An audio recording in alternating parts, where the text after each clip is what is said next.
E aí pessoal, beleza? Meu nome é Nonato e hoje eu preparei um vídeo muito especial para você, onde eu vou abordar assuntos de extrema importância para você que é júnior, para você que é pleno, para você que é sênior. Hoje eu vou mostrar na prática como utilizar conceitos de Clean Architecture, Domain Driven Design, Solid, Design Patterns de uma forma geral, para resolver um desafio real numa vaga de back-end na empresa PicPay. Beleza? Então, vou compartilhar aqui minha tela com vocês para a gente começar esse vídeo. Bom, estou compartilhando aqui minha tela com você e todo esse conteúdo que eu vou mostrar hoje eu extraí de um treinamento que eu preparei, onde eu aprofundo muito mais todos esses tópicos sobre arquitetura, design de software. Tem um link aqui embaixo, que você pode ver depois. Mas nesse momento eu quero que você esqueça esse treinamento, eu quero que você foque nesse vídeo, porque você está vendo um vídeo onde eu trouxe aqui toda a base inicial que você precisa para entender sobre esses assuntos, certo? Ah, Nonato, mas será que esse vídeo serve para o meu nível? Eu te digo, cara, com toda certeza que independentemente se você for júnior, se você for pleno, se você for sênior, esse vídeo vai abrir sua cabeça na sua profissão. E por que eu digo isso? Eu digo pelo seguinte: a gente vai utilizar aqui nesse vídeo duas abordagens, certo? No desenrolar aqui do vídeo você vai ver, você vai entender melhor o que eu quero dizer com isso. Mas uma abordagem é onde eu mostro como eu resolveria esse desafio se eu aplicasse para essa vaga, certo? E a outra abordagem é de como eu resolveria esse desafio se eu já trabalhasse para a empresa. Então, como é que eu desenvolveria essa task? Como é que eu abordaria o desenvolvimento dessa task que você já trabalhasse dentro da empresa, beleza? Se você está trabalhando hoje numa empresa onde seu gerente todo dia lhe dá uma chicotada nas costas pedindo para você entregar as coisas para ontem, mostre também esse vídeo para ele, porque assim, nesse vídeo eu quero demonstrar como que uma tarefa que parece ser extremamente simples esconde diversas complexidades dentro dela, certo? Então assim, provavelmente seu gerente não entende, né, porra nenhuma de como essa tarefa é complexa. Então ele vai querer ditar o prazo para você, vai querer, ele viu lá só o título da tarefa dizendo que implementar uma feature nova que é transferir dinheiro, que é justamente a ideia aqui desse desafio PicPay, e aí parece que é fácil, mas não é fácil, tá? Tem tanta coisa envolvida nessa tarefa que seu cliente ou seu gerente nunca vai saber, a menos que você explique para ele todo o detalhamento, como eu vou fazer aqui agora com vocês, certo? Então mostre esse vídeo para o seu gerente, mostre esse vídeo para os seus colegas aí de trabalho, para que você comece a criar dentro da sua empresa uma cultura de trabalho com qualidade. Outra coisa, bote na sua cabeça uma coisa que eu sempre digo: não seja um simples puxador de task, certo? O que eu quero dizer isso com puxador de task?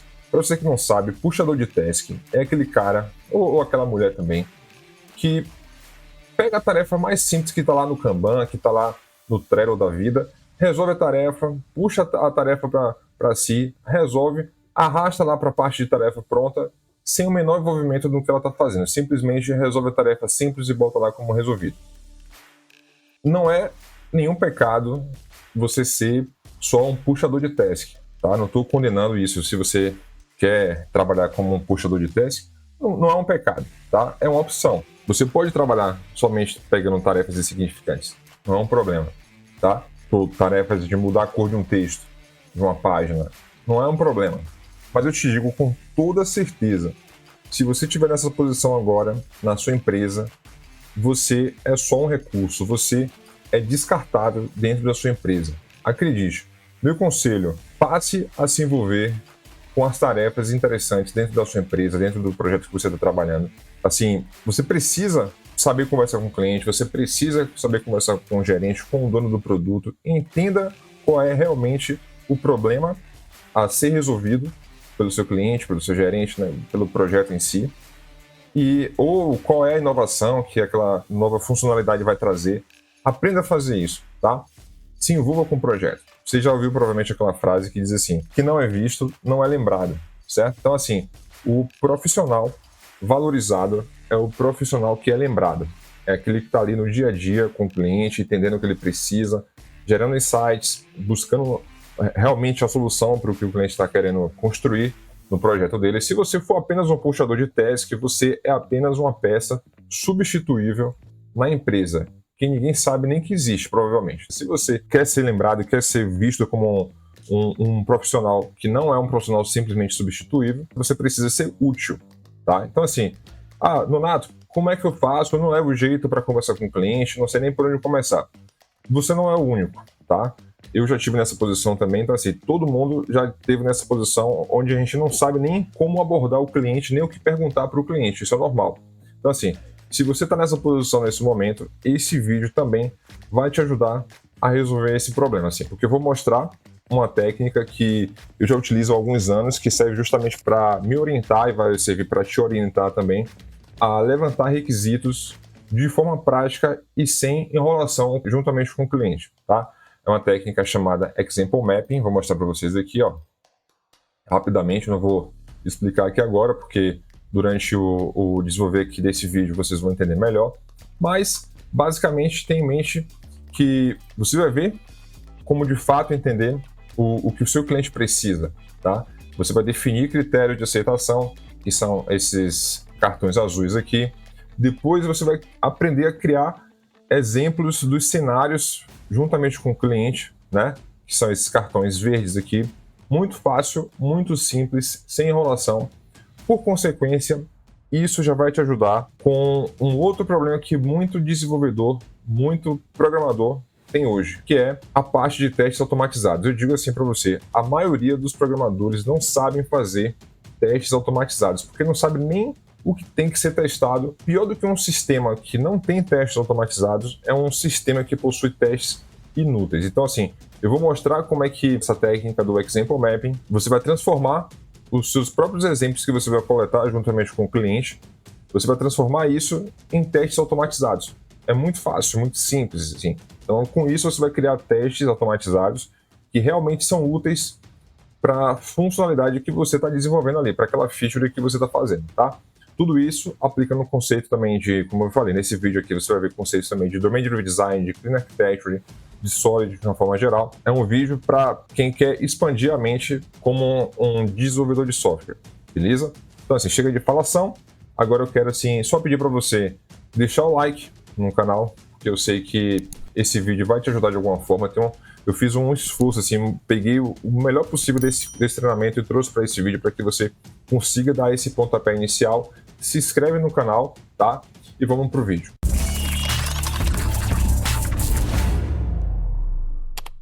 Beleza, vamos dar uma lida superficial primeiro para entender o que é que está sendo solicitado aqui no projeto, tá? Eu vou pular aqui algumas coisas que eu acho que são desnecessárias. Então, assim, aviso antes de começar, essa parte do GitHub que são só instruções gerais. Aqui também, como você deve enviar o projeto e tal. Sobre o ambiente de aplicação, qualquer framework que se sinta confortável em trabalhar. Bom, a priori aqui é o seguinte, a gente não vai utilizar um framework específico porque a gente vai abordar esse problema no estilo mais Clean Architecture e por ser um estilo mais Clean Architecture, a gente não se preocupa com framework, a gente não se preocupa com banco de dados. Na nossa visão, aplicando o Clean Architecture, você sabe que isso é um detalhe, isso não é importante. O importante é você desenvolver o coração da aplicação, mas sem se preocupar com esses detalhes. A sua aplicação vai tratar banco de dados, o framework, como se fosse um plugin que você pode modificar a qualquer momento. A qualquer hora que você quiser pegar o seu projeto e colocar no framework Django, no framework REST API, qualquer que seja, ele vai conseguir trabalhar com qualquer framework sem dificuldade, beleza? Ok, continuando aqui, você pode inclusive optar por não usar um framework. Assim, se optar por um framework, tente evitar usar muitos métodos mágicos. A gente vai evitar tudo isso aqui no nosso caso. A gente não vai utilizar mágica aqui por trás do framework, no caso, utilizar o framework para trazer mágicas para a gente, tá? Para o dia a dia da entrevista, na data marcada, recrutador, tá, né? Isso aqui também não é importante para a gente agora. E vamos focar aqui no objetivo, tá? Objetivo PicPay simplificado. Vamos dar uma lida aqui de ponta a ponta para entender inicialmente o que está solicitado e depois a gente vai extraindo o que é importante para a gente, beleza? Bom, PicPay simplificado é uma plataforma de pagamento simplificado, né? É possível depositar e realizar transferências de dinheiro entre usuários. Temos dois tipos de usuários comuns e lojistas. Ambos têm carteira com dinheiro e realizam transferências entre clientes. Beleza. Aí tem os requisitos aqui. A seguir estão algumas regras de negócio que são importantes para o funcionamento do PicPay simplificado. Para ambos tipos de usuários, precisamos do nome completo, CPF, e-mail e senha. CPF, CNPJ e e-mails devem ser únicos no sistema. Então, observe que a gente vai depois extrair todas essas informações que são importantes de um jeito que a gente não precisa ficar voltando aqui para entender, tá? Mas é bom dar essa lida inicial para ter uma ideia geral do que vai ser feito. Sendo assim, seu sistema deve permitir apenas um cadastro com o mesmo CPF ou endereço de e-mail. Usuários podem enviar dinheiro, efetuar transferência, para lojistas e entre usuários. Lojistas só recebem transferências, eu coloquei negrito aqui ainda, é importante. Não enviam dinheiro para ninguém. Validar se o usuário tem saldo antes da transferência. Antes de finalizar a transferência, deve-se consultar um serviço autorizador externo. Use esse mock, ele tem um link aqui para você fazer uma consulta a um autorizador externo para simular o serviço utilizando o verbo get. A operação de transferência deve ser uma transação, ou seja, revestida em qualquer caso de inconsistência, que é uma S de transaction, tá? E o dinheiro deve voltar para a carteira do usuário, que envia. Tá, beleza. No recebimento, a gente vai abordar essa parte de transações também. No recebimento de pagamento, o usuário lojista precisa receber uma notificação, envio de e-mail ou SMS, enviada por um serviço terceiro e, eventualmente, esse serviço pode estar indisponível em estágio. A operação de transferência deve ser uma transação, já falei sobre isso, já mostrei os mocks. Esse serviço deve ser RESTful. Então, continuando aqui, pessoal, tente ser o mais aderente possível ao que foi pedido, mas não se preocupe se não conseguir atender a todos os requisitos durante a entrevista. Vamos conversar sobre o que você conseguiu fazer e o que não conseguiu. Beleza. Endpoint de transferência, você pode implementar o que achar conveniente, porém vamos nos atentar somente ao fluxo de transferência entre os dois usuários. A implementação deve seguir o contrato abaixo. Aí tem, caso ache interessante, faça uma proposta de endpoint, apresente aos entrevistadores. Avaliação, apresente sua solução utilizando o framework que você desejar, justificando a escolha. Atente-se a cumprir a maioria dos requisitos, pois você pode cumpri-los parcialmente durante a avaliação para bater um papo. Beleza, sem problema. O que será avaliado e valorizamos? Habilidade básica de criação de projetos back-end, conhecimento sobre REST, uso de Git, capacidade analítica, a apresentação de código limpo e organizado. Conhecimentos intermediários de construção de projetos manuseáveis. Então, assim, manuseáveis, porra. Aderência a recomendações de implementações como as PSRs. Não sei o que são essas PSRs, acho que uma olhada aqui embaixo fala de PHP, mas não cheguei a me aprofundar sobre isso. Aplicação e conhecimento de Solid, design patterns, uso de cache, conhecimento de containers, enfim. Não vou aplicar, obviamente, tudo isso que está aqui, porque isso aqui dá um curso gigante desses conteúdos que eles abordam aqui, tá? Mas a gente vai focar em abordar conceitos que são de níveis mais avançados, como eu já expliquei no início, beleza? Bom, vamos lá. Vamos criar um board novo aqui no Excalibur. A gente já leu o projeto ali, tá? Vou tentar ser um pouco mais acelerado aqui para a gente não ficar com um vídeo muito longo, mas vamos modelar aqui o que o cliente está pedindo. Bom, utilizando conceitos de Domain Driven Design, a gente tem o conceito de subdomínios core, que são os subdomínios principais, e subdomínios genéricos. O que seria um subdomínio genérico? Deixa eu colocar aqui para vocês verem. Nesse caso, para mim, no meu ponto de vista, um subdomínio genérico seria a parte de usuários. Bom, por que eu vou separar desse jeito? Porque ele fala aqui, inclusive, se você dá uma olhada aqui, ó, o que não será avaliado, certo? Ele fala que fluxo de cadastro de usuários e lojistas não será avaliado, assim também como a parte de front-end e a parte de autenticação. Então, eu vou tratar essa parte de gerenciamento de usuários como um domínio genérico. Se você for dar uma olhada no Domain Driven Design, ele tem esse conceito de Generic Subdomain, que são domínios genéricos, e tem o conceito também de subdomínio core, de domínios que são importantes para a sua empresa. Então, você tem domínios genéricos e domínios core subdomains. Vou colocar aqui um ao lado do outro para poder explicar rapidamente. Subdomínios genéricos são subdomínios que você não necessariamente precisa desenvolver, você pode utilizar o que o pessoal chama de software de prateleira, que é você pegar um serviço pronto.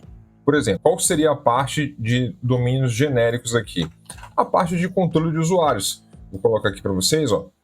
Ele fala lá que você tem usuário do tipo comum, usuário do tipo lojista, e tem algumas regras lá de cadastro aqui de CPF e e-mail são únicos, tá? Mas o CPF e CNPJ são únicos e e-mails também são únicos. Tudo isso aqui você pode simplesmente utilizar um Keycloak da vida, um AuthZero, enfim, um Okta, qualquer sistema como esse que já tem toda essa parte de controle de regra de usuário, de cadastro, de autenticação. Eu tenho um vídeo aqui no canal, vou deixar o link também aqui, onde eu construí do zero, mostrei como fazer do zero a parte de autenticação, utilizando todos os recursos que o Django oferece. Então, assim, isso aqui não é o principal do PicPay. Não é com isso aqui que o PicPay ganha dinheiro. Com o que é que o PicPay ganha dinheiro, Nonato? O PicPay ganha dinheiro com isso aqui, ó, com wallets, com a parte de wallets, com a parte que, tem um negócio bonitinho aqui, ó, que é o controle de transferência de dinheiro, né, de pagamentos, de saldo, tudo isso. E ele falou o seguinte, olha, se você for separar em duas partes diferentes, dois subdomínios diferentes, a parte de wallets, o que é que você teria dentro da parte de wallets, como se fosse os use cases, né? Quais são os processos de negócio que você tem aqui dentro.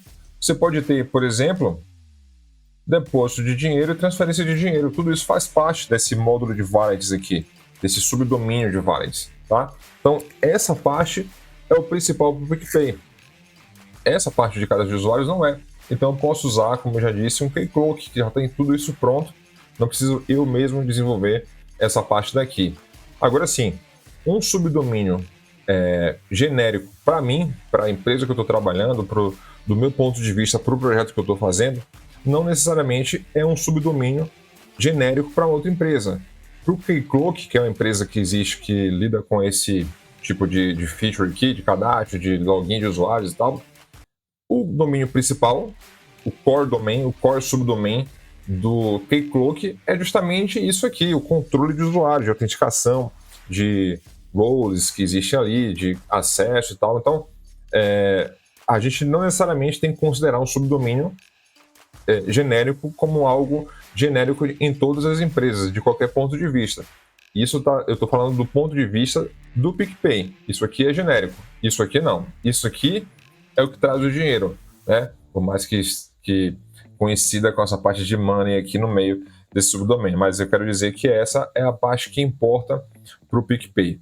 Bom, tendo isso em mente, com base nesse detalhamento que ele forneceu aqui para a gente, dessa feature, cadê?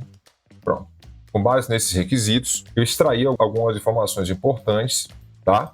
Eu vou mostrar para vocês que são essas aqui. Bom, a parte de transfer money, ou seja, a gente tem o contexto aqui, o subdomínio de wallets, só que o que importa para a gente nesse subdomínio, a feature que a gente está fazendo aqui nesse momento é o transfer money, certo? Então é isso que a gente vai focar aqui nesse momento. Então, transfer money é o que a gente está trabalhando, certo?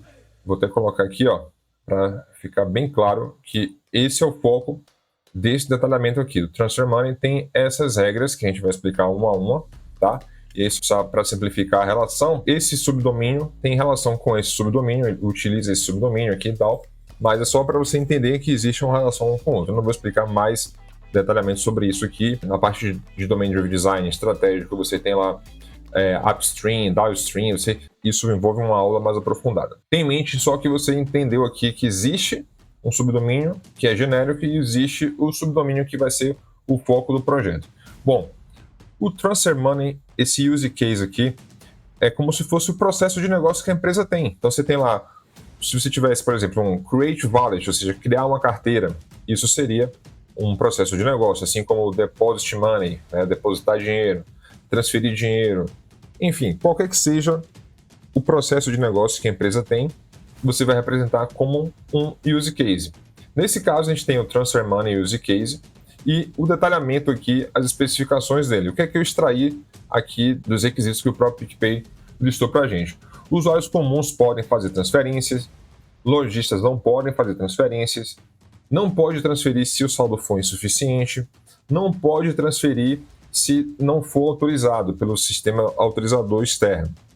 Você precisa ter uma transação ACID e a gente vai entender um pouco desse outro detalhe que não está aqui, tá? Não está listado aqui, mas é algo extremamente importante, que é a parte de lock, tá? Eu vou explicar já já por que isso é importante. Você precisa enviar notificação quando a transferência for realizada e você precisa criar uma transação. Isso também não está listado aqui, mas é por isso que é importante você ter essa conversa com o cliente, porque tem coisas que não estão explícitas ali, mas que são importantes. Se você tem um sistema de transferência financeira, você precisa ter, de alguma forma, o histórico, o registro das transações. O dinheiro saiu de uma conta e foi para outra. Você precisa ter isso salvo, né? Não pode, do nada, uma carteira tem R$200 hoje, amanhã tem 1.000. Mas como foi que ela teve 1.000? Como foi que entrou esses R$1.000, esses R$800 nessa carteira? Então, é importante você ter isso para auditoria, beleza? Por que eu falei desse lock aqui, né, que não está listado aqui? Então, vamos entender o que seria essa parte de lock. Beleza, eu vou tentar explicar de forma rápida aqui para vocês o conceito de lock, para vocês entenderem por que é importante num sistema como esse você ter uma espécie de lock para manipular os dados, tá? Imagine o seguinte, você tem um cenário onde você tem no seu sistema 3 usuários cadastrados, e aqui é o saldo que cada usuário tem na sua própria carteira. Você tem John com R$50, dólares, enfim, Carla com 100, Maria com 150. E aí você tem um cenário onde John ele vai transferir R$50 ou $50 para Carla, e você tem, ao mesmo tempo, Carla transferindo $50 ou R$50 para Maria, certo? Então, imagine esse cenário. Você tem John aqui com 50, transferindo para Carla. Então, quando John abriu o aplicativo do PicPay e Carla também abriu o aplicativo do PicPay, e ambos entraram lá no sistema e disseram, eu quero transferir para... No caso, Carla vai transferir 50 para Maria e John vou transferir 50 para Carla. O que acontece? No sistema, lá no servidor, quando o servidor carregar os dados de John e de Carla nesse container aqui, ou nessa thread, nesse momento aqui, ele vai trazer a informação de que John tem R$50 ou $50 na carteira dele. E Carla também tem 100, nesse caso. E ao mesmo tempo, quando Carla abriu lá o sistema dele, tentou transferir, uma outra thread, um outro container, um outro servidor, também foi no banco de dados, tá? Pegou a informação aqui do banco de dados, carregou lá na memória, dizendo Carla tem 100. Também carregou na memória a informação de que Maria tem 150. Quando você terminar de fazer uma transação, nesse caso aqui, o que é que vai acontecer? Sem lock, tá? Sem lock, para vocês entenderem a importância do lock. Quando o John efetuar a transferência e salvar no banco de dados, imagine que fez a transação e vai salvar no banco. Quando ele for salvar no banco, o que vai acontecer? Eu vou salvar no banco a informação de que John agora tem 0, certo? Porque ele transferiu os 50 que ele tinha. E eu vou salvar no banco a informação de que Carla tem agora 150, tá? Dentro desse processo aqui, dentro dessa thread, aconteceu essa movimentação financeira e esse é o final, tá? Então, no final, eu vou salvar no banco, olha, Carla tem 150, beleza? Salvou. E John agora tem 0. Só que o que acontece? Quando você volta para essa outra thread aqui, para esse outro servidor, quando você tem um objeto carregado em memória, esse objeto não atualiza conforme o banco de dados atualizou. Ele já trouxe do banco de dados o objeto Carla e o objeto Maria do lado de cá, e por mais que ocorreu aqui uma mudança no banco de dados, esse objeto que já está em memória, já está instanciado ali no servidor, ele não sabe que ocorreu essa mudança. Assim também com esse objeto daqui.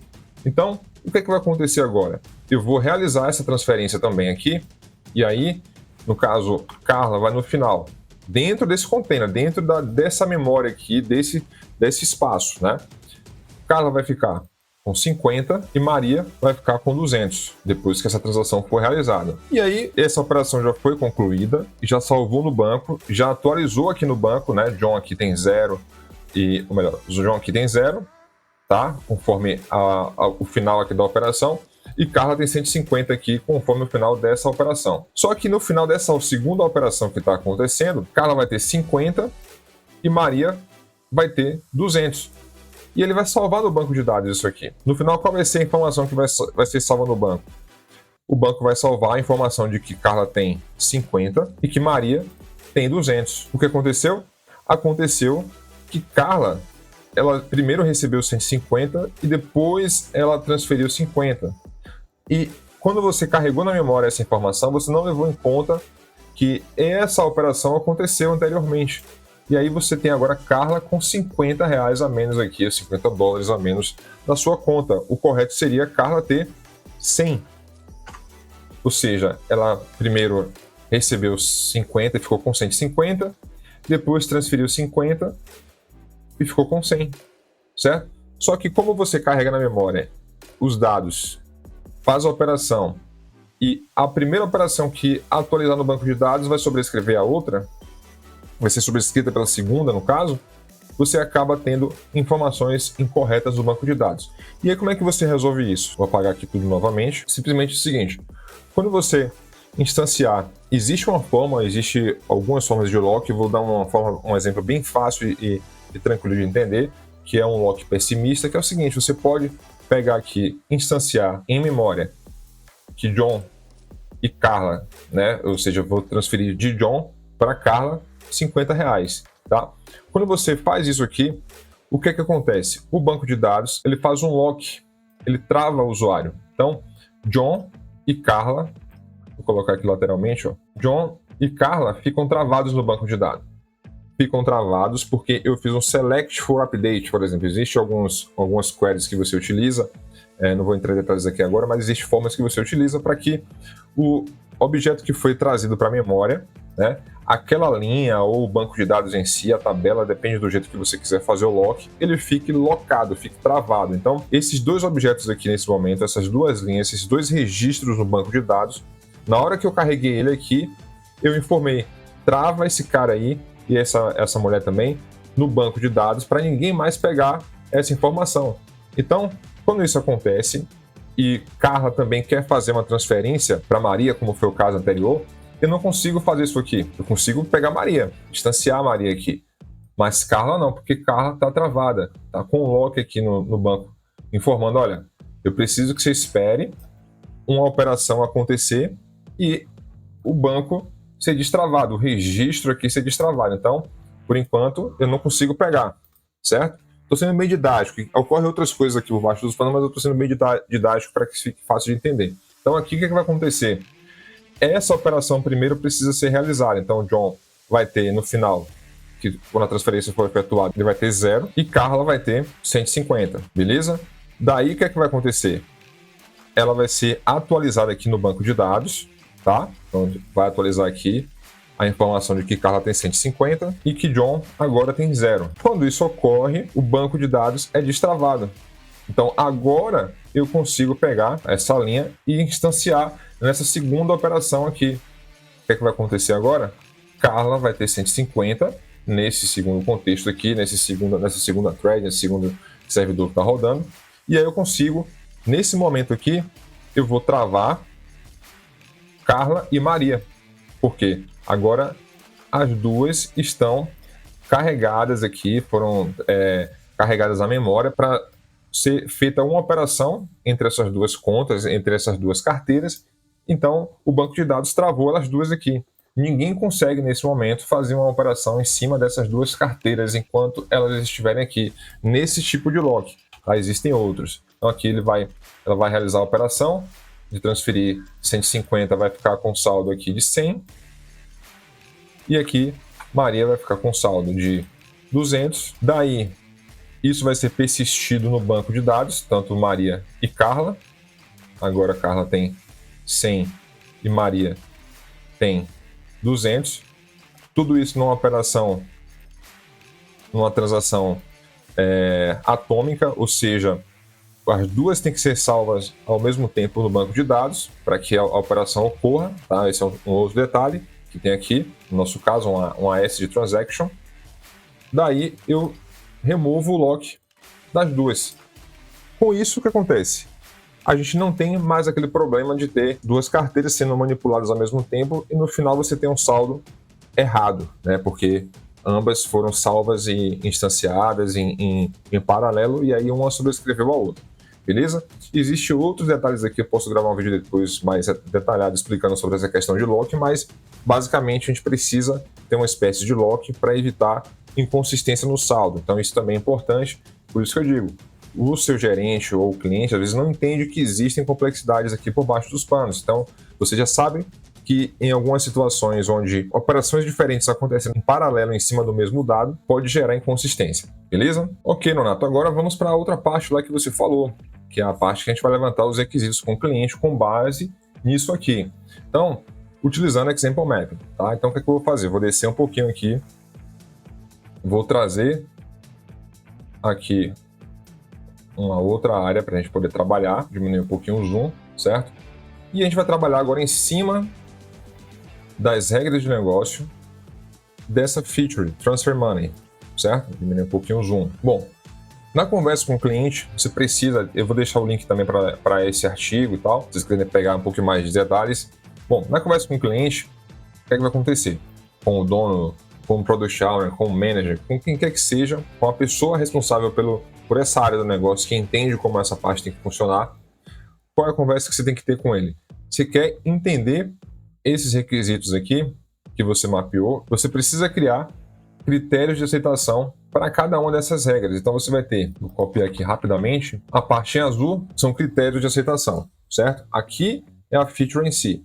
E aqui são os critérios de aceitação que você levantou na conversa com o cliente. Então você tem lá, usuários comuns podem transferir, lojistas não podem transferir, não pode transferir se tiver saldo suficiente e não pode transferir se não for autorizado. Outra coisa que o cliente passou, eu preciso também enviar uma notificação. Vamos deixar isso aqui e vou explicar por que eu vou deixar essa parte aqui. Daqui a pouco a gente chega nisso. Bom, como é que você conversa com o cliente e você cria um cenário de exemplo para isso aqui?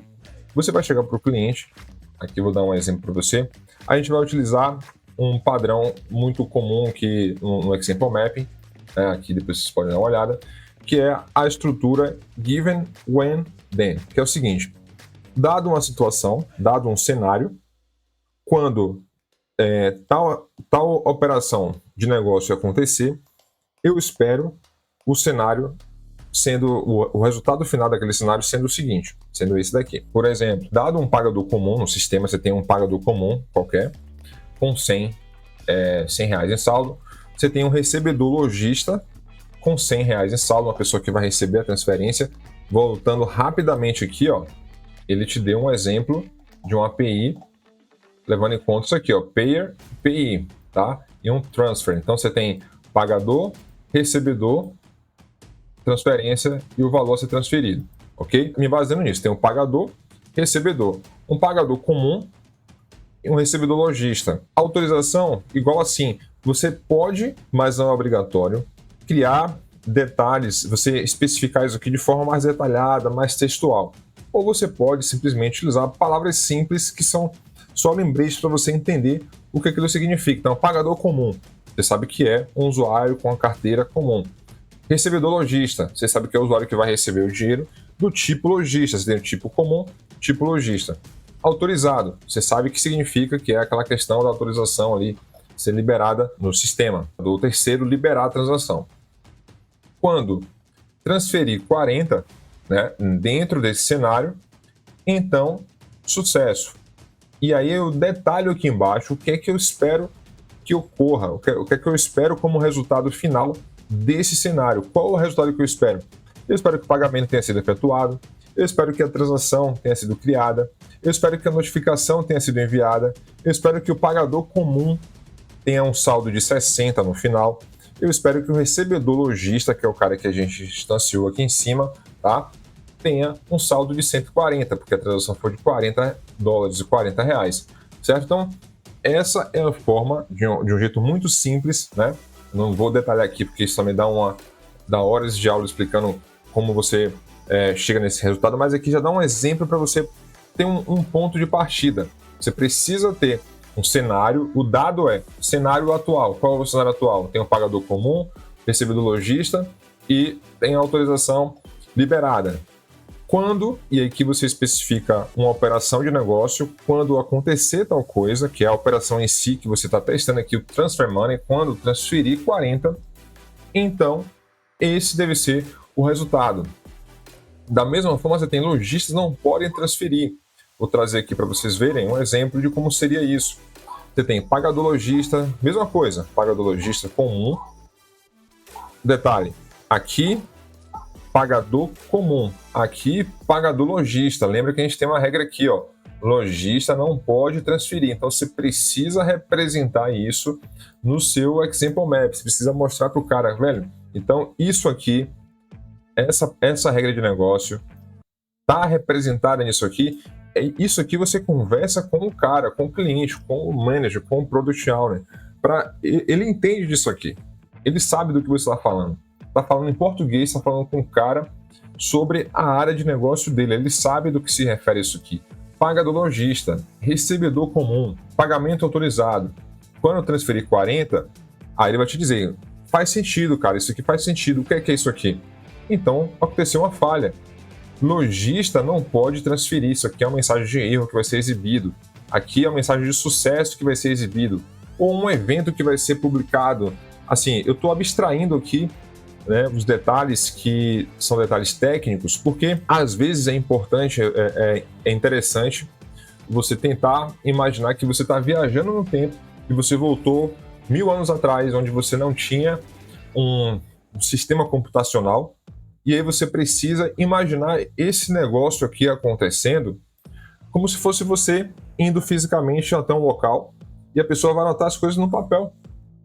Ele tem lá, nada disso aqui é tecnologia, nada disso aqui é banco de dados, primary key, nada disso aqui. Publicar um evento no Kafka ou no RabbitMQ, não estou falando disso aqui, eu estou falando de processo de negócio como se fosse um negócio acontecendo 1000 anos atrás. Viaja no tempo, você chegou lá, você precisa desenvolver isso aqui para uma empresa de 1000 anos atrás, onde não tinha tecnologia disponível. Você precisa representar o que é que o cara quer que aconteça, abstraindo a parte de tecnologia. Então ele vai ter uma falha quando a pessoa for fisicamente lá, né, nessa empresa, 1000 anos atrás, tentar fazer uma transferência de R$40 nesse cenário aqui, autorizador, pô, Renato, autorizador é um sistema terceiro aqui. Não, imagine que um autorizador seja uma pessoa, uma outra empresa que está do lado do escritório do lado, que você vai até lá e pergunta, e aí, pode autorizar aqui para esse cara? Pronto, e abstrai que isso aqui é um request HTTP que você vai fazer. Não precisa especificar isso aqui, tá bom? Então assim, qual é o resultado disso aqui? Uma falha, o lojista não pode transferir, não teve transação criada, botei dá para ver aqui, ó, uma exclamação, tá? Não teve transação criada, não teve notificação enviada. O pagador comum continua, é importante, por mais que seja um pouco óbvio, é importante você representar isso aqui, tá? O saldo continua o mesmo do pagador comum. Olha só, pagador comum, até peguei aqui um erro, ó. Pagador lojista, não é pagador comum aqui, ó. Pagador lojista, pronto. Aqui tá certo, pagador comum, aqui ó, pagador lojista, recebedor comum. E aqui, aqui eu investi, tá vendo? Nesse caso, recebedor comum. Pronto. Ok. Então é importante você prestar atenção e você mostrar para o cliente, até o próprio cliente muitas vezes vai notar isso aqui. Não, cara, o pagador, nesse caso aqui foi o pagador lojista, não é o pagador comum. Aí você, escrever errado, eu copiei aqui e colei, então vacilei. Mas é importante você ter essa parte explícita para você dizer, olha, então continuou todo mundo com o mesmo saldo, porque não conseguiu fazer a transferência. Beleza, qual o terceiro cenário? Não pode transferir se tiver saldo suficiente. Como é que a gente representa isso aqui, Nonato? Simples. Olha aqui, ó, um cenário de exemplo. Ó. Dado um pagador comum com 50, um recebedor comum com 100. Aqui eu não preciso mais me preocupar se é comum ou lojista, porque já testei aqui a questão do lojista. Então posso deixar todo mundo comum para facilitar e abstrair essa parte, essa variável aqui do problema. O foco aqui agora não é mais esse. O foco aqui agora é o saldo. Então eu deixo todo mundo como comum, porque eu sei que recebedor e pagador comum, funciona a transação. Autorizado? Sim. Tenta transferir 60, você tem um saldo de 50, tenta transferir 60. O que acontece? Não consegue pagar. Então, eu represento isso aqui, ó. Então, falha. Saldo insuficiente é o erro que vai ser exibido. Transação não é criada, nenhuma notificação é enviada. O saldo continua o mesmo para o pagador e para o recebedor. Beleza? Transação não pode ser efetuada se não for autorizada. Como é que a gente representa isso, Nonato? Simples. Olha aqui, ó, um mapeamento desse cenário. Dado um pagador comum, recebedor comum, autorizado. Nesse caso, eu preciso dizer o quê? Autorizado não. Eu preciso dizer, especificar aqui qual é o cenário que eu quero testar. Então, vou vir aqui e dizer autorizado não. Quando transferir 50, falha. Pagamento não autorizado, transação não criada. E aí eu repito aqui novamente o saldo. É repetitivo? É, mas é importante porque é isso que eu espero no final da minha transação. Tá? Outro cenário. Nesse caso aqui, ó, não pode transferir se saldo insuficiente. Eu posso ir um pouco mais longe e falar assim, então eu vou testar também quando o saldo for igual ao valor da transação. Então aqui eu tenho pagador comum com 50, recebedor comum com 100, autorizado sim, transferir 50, aí o pagamento foi efetuado, no final o cara ficou com 0 de saldo e no recebedor comum com 150 de saldo, beleza? Enviar notificação, eu preciso criar um outro aqui para representar essa regra, para representar esse critério de aceitação? Não preciso, posso deixar aqui, ó, porque todos os casos de sucesso, né, esse caso de sucesso aqui, ó, pagamento enviado, notificação enviada, e esse daqui, por exemplo, notificação enviada, ambos representam esse caso, esse critério de aceitação. Então não preciso criar um outro teste só para isso aqui, um outro cenário só para isso. Beleza? Espero que tenha ficado claro aí como mapear essa parte baseado nas regras de negócio. Agora sim, a gente vai voltar 1000 anos para frente, certo? E pensar um pouco mais na questão técnica. Existem também validações técnicas que a gente pode, nessa conversa com o cliente, a gente pode ter ou não, a gente pode. Tem coisas que são muito óbvias para o cliente, mas é bom a gente anotar, até para a gente se lembrar depois. Não deixe de anotar as coisas por pensar assim, cara, não vou implementar tudo isso agora, só vou implementar essa parte aqui de sucesso. Se tá na sua cabeça ali, bota para fora da sua cabeça, escreve isso aí, cara. Não deixa para daqui a um mês, porque daqui a um mês você vai esquecer todas essas informações aqui. Tão fresca na sua cabeça, escreve, documenta isso, porque lá na frente você vai esquecer, tenha certeza disso. Bom, aqui vamos fazer um exemplo de validações técnicas. Como assim, Nonato? Validações técnicas. Essa feature aqui, nessa parte de cima, eu especifiquei validações de regras de negócio, ou seja, viajei 1000 anos para trás e aí e focando mais em operações do negócio.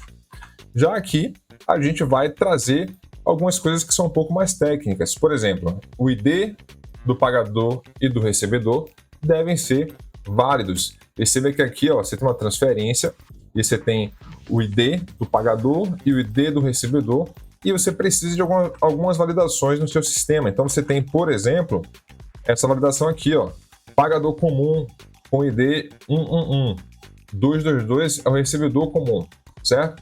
Quando for transferir, passando pagador ID igual a 0, pagador não encontrado. Tá claro que isso aqui é um cenário que eu vou transformar em testes também. Tudo isso aqui vai ser transformado em testes automatizados, tenha isso em mente. Inclusive isso aqui também. Lá na frente, a gente vai transformar isso em teste automatizado e eu preciso validar um cenário como esse daqui. Qual outro cenário que eu posso também validar? Um cenário onde o pagador aqui ó, tem o ID 11, o recebedor o ID 222 e eu tento transferir para pagador com o ID 111, recebedor também com o mesmo ID, 111. O que é que vai acontecer? O pagador deve ser diferente do recebedor. Pronto, esse é o resultado. Aqui é uma falha nos dois casos, porque eu estou enviando para mim mesmo. Então, não posso permitir esse pagamento ser efetuado. Qual outro caso aqui, Leonardo, que eu tenho que testar um exemplo?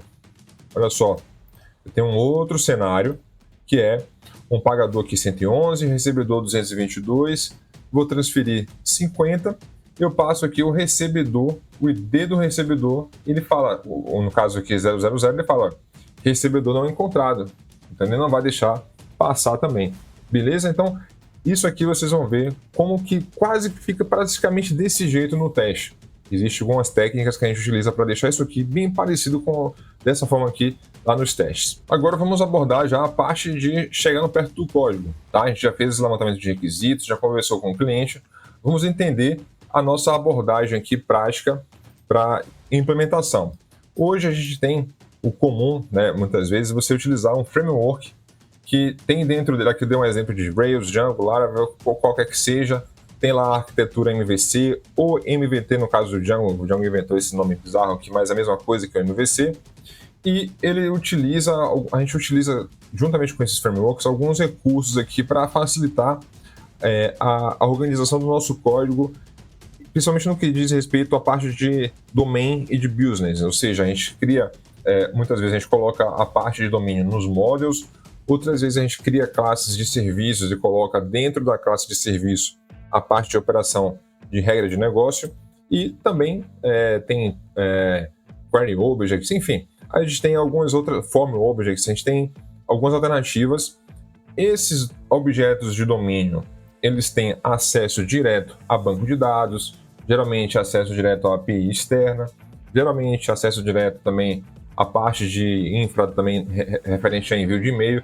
Toda essa parte de infra fica, às vezes, o nosso domínio fica dependente disso aqui, às vezes. Qual é a ideia quando você utiliza Clean Architecture?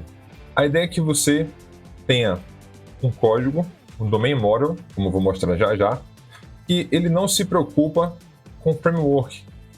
Você tem o domain model, você tem o use case. O que são use cases, Leonardo? Use case é isso aqui, ó. É isso aqui, ó. Transfer money.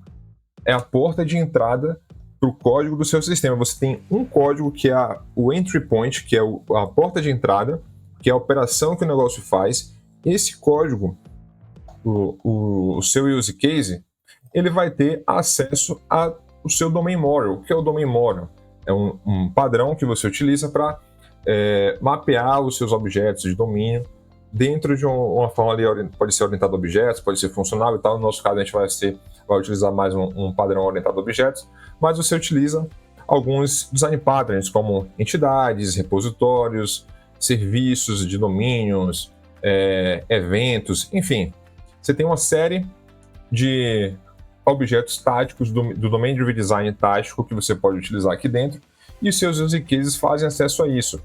O seu framework está aqui fora, ele não acessa mais o seu domain model, ele vai acessar apenas o entry point, aqui ó, o use case. Ele sabe onde está o use case, ele sabe que ele vai instanciar lá o transfer money, o objeto transfer money, e vai utilizar ele. Por baixo dos panos, o transfer money vai acessar lá alguns objetos de domínio, mas o framework não tem que conhecer os objetos de domínio. Se você for usar uma abordagem mais ali do Clean Architecture, Ports and Adapters, ou Hexagonal Architecture, Onion Architecture, qualquer que seja. Aqui eu estou tentando ser pragmático também, sem muita abstração, sem muita indireção, para a gente não ter um código complexo, tá? Vai ter um certo nível de complexidade que vai se pagar a longo prazo, mas eu não vou na complexidade máxima aqui, porque aí eu acho que não vale a pena. O seu teste também é um código que faz acesso ao seu use case. E aí, a gente vai ver isso na hora que a gente for implementar os testes automatizados, que a gente vai focar apenas no use case. Você tem aqui embaixo interfaces que dentro do seu domain model, você define essas interfaces que são, por exemplo, acesso a banco de dados, toda a parte de infraestrutura fica definida aqui. Então, eu vou mapear aqui para vocês entenderem melhor. Você tem a parte de infra. E qual é a ideia por trás de arquiteturas similares aí ao Clean Architecture? É você fazer a inversão você usar o princípio de inversão de dependência, ou seja, os códigos do seu domínio, ele não precisa saber como implementa banco de dados, ele não precisa saber como implementa acesso à API externa, como implementa acesso a e-mail. Ele se preocupa apenas com ele mesmo, e aí você tem algumas interfaces aqui dentro, como por exemplo um repositório, uma coisa assim, que você só diz qual é a assinatura que aquele método possui, e a sua parte de infra vai implementar o código real. Não se preocupa, fica meio abstrato assim, vendo só explicando sem mostrar, mas basicamente assim que funciona, certo? Então, o seu domínio aqui, o seu código do seu domínio, ele não vai mais se preocupar com acesso direto à parte de infra. E, como eu disse, o seu código de use case ele pode ser acessado por um framework, pelo teste, pode ser um ambiente CLI, pode ser um handle, um event handle que vai bater aqui no seu use case.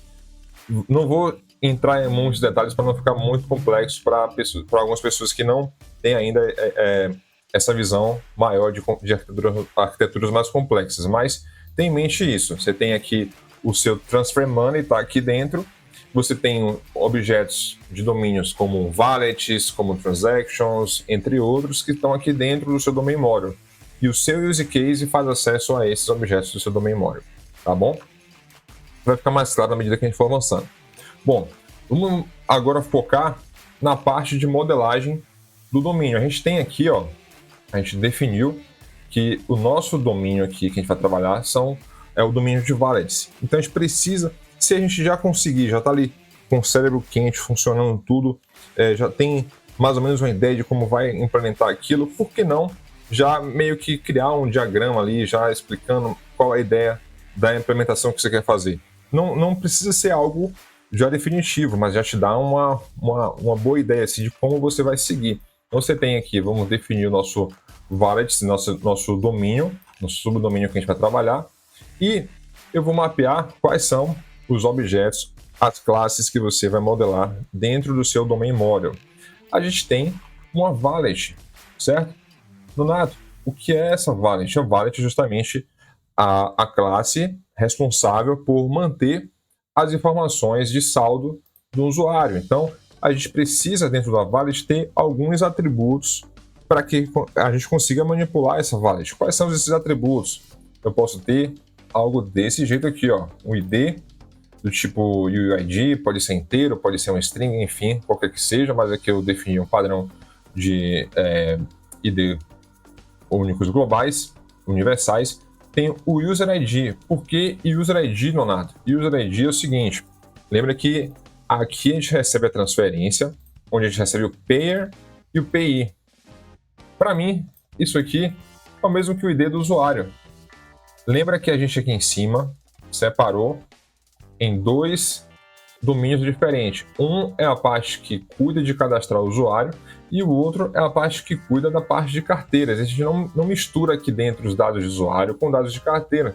Mantém separados os dois para facilitar você depois separar isso num sistema à parte, no microserviço ou até num módulo mais organizado, uma equipe que cuida apenas da parte de carteiras não tem que se preocupar com a parte de usuários. Então, eu mantenho separado. A carteira tem um próprio ID e você tem os usuários que têm acesso a essas carteiras. Então, qual a referência que eu preciso ter aqui na carteira? Eu preciso saber qual é o usuário, o dono da carteira. Tenho várias carteiras aqui nesse sistema, certo?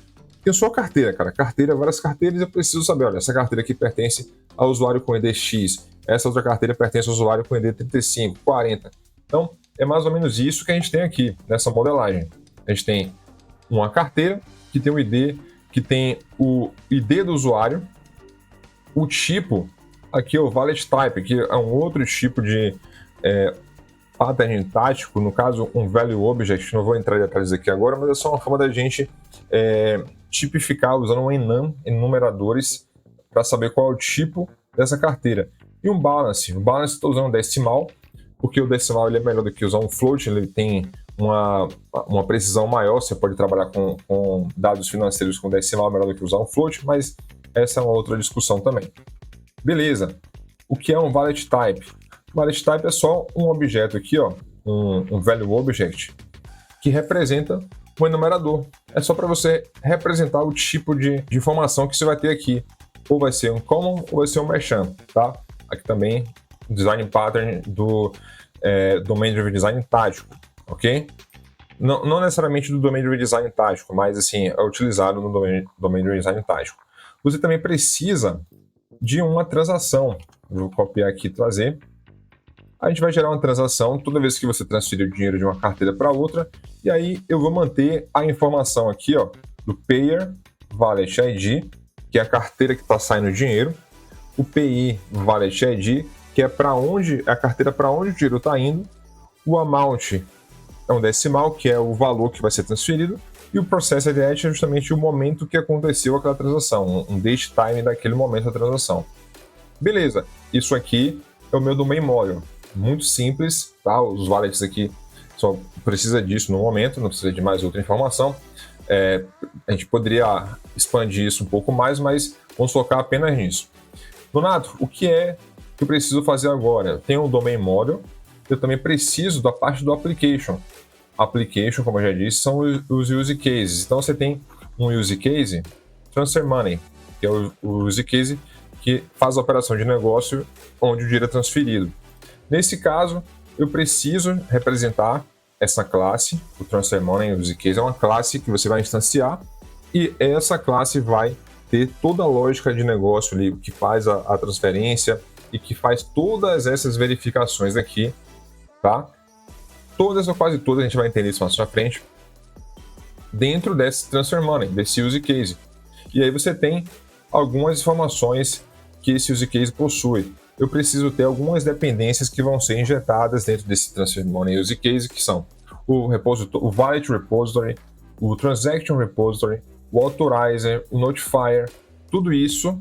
Lembra, o meu use case precisa de algumas dependências externas, como por exemplo o authorizer, como por exemplo o notificador externo, para funcionar. Para aquela operação de negócio funcionar, eu preciso ter isso aqui dentro do meu use case, certo? E aí eu tenho um método execute no meu use case que ele recebe lá o user payer ID, user PI ID e o amount. É simplesmente dizendo, né?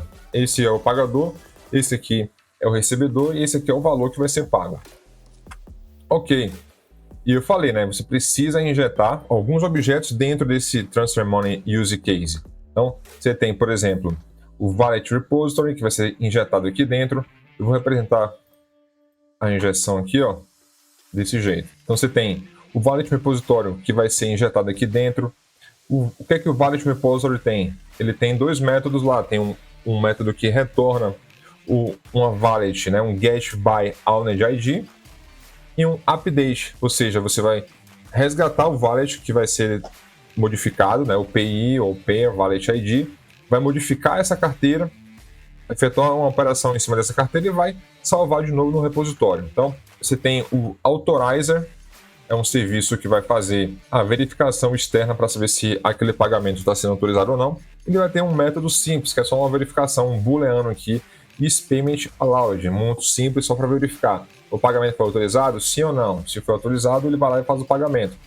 Você tem o Transaction Repository. O que é que o Transaction Repository faz? Apenas salva a transação. Você lembra que a gente vai gerar, depois que você rodar o Transfer Money Use Case, você vai precisar ter uma transação representando o dinheiro aqui, ó, que saiu de uma conta para outra. E você utiliza o Transaction Repository para persistir o transaction em banco de dados.